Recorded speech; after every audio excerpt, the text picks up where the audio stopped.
Baik, Bapak dosen dan teman-teman, selamat datang di channel YouTube Megadona Gultum.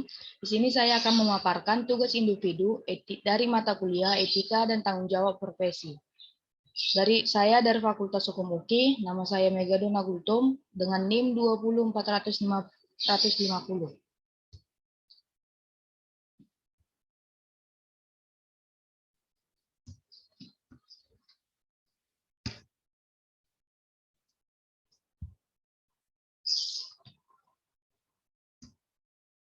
Dalam pertemuan kali ini, saya akan menganalisis dari film The Film tahun 1993. Dosen pengajar yaitu Pak Aposan SR Sinaga, SA Hema. Saya berasal dari kelas B. Analisis The Film tahun 1993. The Film ini merupakan sebuah film Amerika Serikat yang dibintangin oleh Tom Cruise dan Jeanne Tripplehorn. Setiap orang memerlukan dorongan untuk mencapai keadaan yang terbaik dalam hidupnya. Kemiskinan adalah salah satu dorongan yang dapat membuat seseorang berubah sekuat tenaga untuk mendapat kehidupan yang lebih baik dan layak. Sama seperti Micha, seorang anak yang terlahir dari keluarga miskin dan memiliki impian suatu saat dapat memperbaiki keadaan keluarganya agar hidup lebih layak. Untuk memperbaiki keadaan keluarganya, Micha belajar dengan sangat tekun dan giat di Harvard Law School agar dapat menjadi seorang pengacara yang handal. Usaha kerasnya tidak sia-sia. Ia berhasil masuk jajaran 5 besar dalam kerja kerasnya, bahkan ia berhasil lulus dengan nilai tertinggi. The Film ini menceritakan tentang sisi gelap kejahatan seorang pengacara mafia hukum di Amerika, yang dimana para pengacara tersebut bekerja bersama dengan mafia pajak, koruptor, dan geng narkoba untuk membuat semua firma hukum atau law firma yang bernama Berdini, Lambert, dan Luke. Berawal dari seorang mahasiswa yang bernama Micha atau Tom Cruise yang berlatar belakang miskin dan ia bernekat untuk merubah masa depannya agar menjadi lebih baik. Micha merupakan mahasiswa yang terkenal karena kepintarannya. Bahkan Micha tidak hanya sekedar terkenal di daerah kampus, tapi Micha juga dikenal dengan hampir seluruh firma hukum yang populer di New York.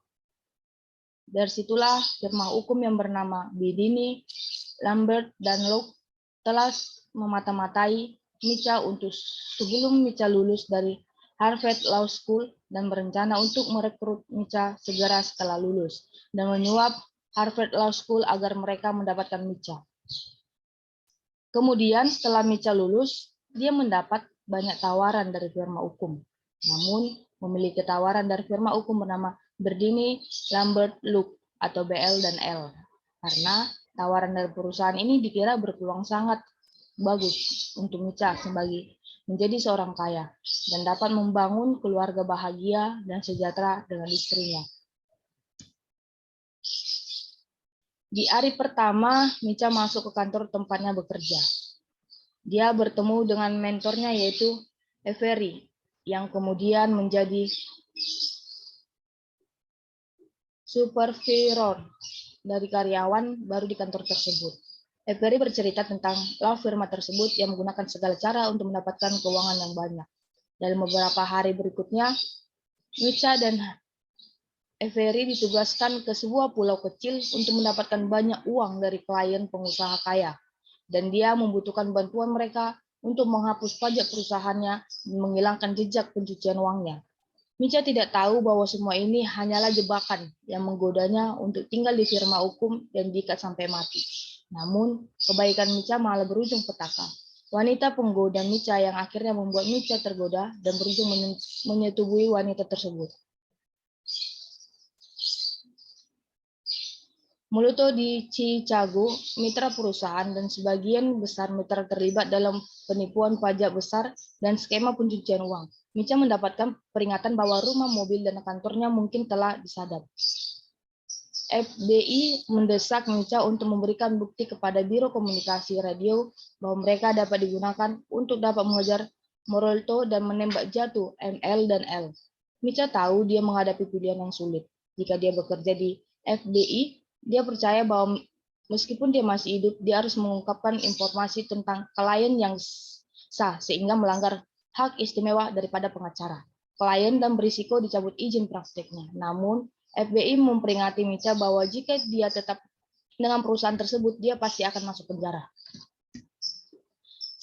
Baik Bapak dosen, menganalisis film terkait dengan film The Frame tahun 1993, saya akan mengungkapkan atau menganalisis dari segi kode etik seorang pengacara, yang dimana Prim itu adalah salah satu mahasiswa atau kita katakan salah satu pengacara muda yang bekerja sama dengan perusahaan-perusahaan yang mungkin ilegal. Dan saya akan menganalisis bagaimana penegakan kode etik dalam profesi seorang pengacara. Advokat sebagai profesi hukum terhormat dalam menjalankan profesinya berada di bawah perlindungan hukum. Undang-undang dan kode etik memiliki kebebasan yang didasarkan kepada kehormatan dan kepribadian advokat yang berpegang teguh kepada kemandirian, kejujuran, kerahasiaan, dan keterbukaan. Profesi advokat selaku penegak hukum yang sejajar dengan instansi penegak hukum lainnya, itu satu sama lainnya harus saling menghargai antara teman sesama profesi dan juga antara para penegak hukum lainnya. Oleh karena itu, setiap advokat harus menjaga citra dan martabat kehormatan profesi, serta setia dan menjunjung tinggi kode etik dan sumpah profesi, yang pelaksanaannya diawasi oleh Dewan Kehormatan sebagai suatu lembaga yang ekstensinya telah dan harus diakui setiap advokat tanpa melihat dari organisasi profesi dari mana dia berasal dan menjadi anggota yang pada saat pengucapan sumpah profesinya tersirat pengakuan dan kepatuhannya terhadap kode etik advokat yang berlaku.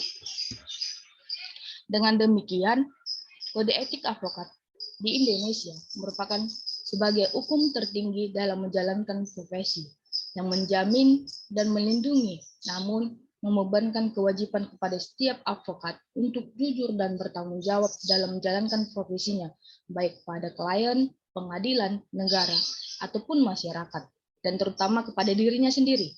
Oleh karena itu, setiap advokat dalam menjalankan tugas profesinya wajib tunduk, taat, dan patuh pada Pancasila, Undang-Undang 1945, Undang-Undang Advokat, Kode Etik Advokat, dan nilai-nilai keadilan publik.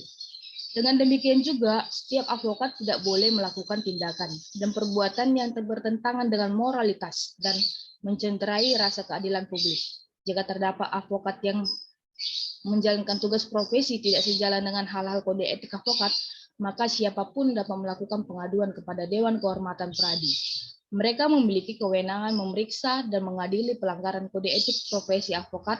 Sanksi yang diberikan kepada advokat pelanggaran kode etik dapat berupa: yang pertama itu peringatan biasa, peringatan keras, pemberhentian sementara untuk waktu tertentu, dan pemecatan dari anggota organisasi.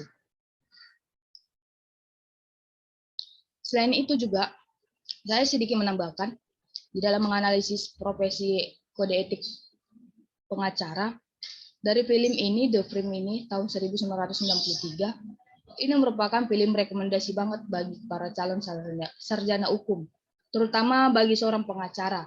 Dari film ini kita dapat dilihat bagaimana seorang pengacara melakukan sesuatu hanya demi untuk membangun kesuksesan dalam hidupnya, tanpa dia sadari bahwa yang dilakukan seorang pengacara itu adalah salah.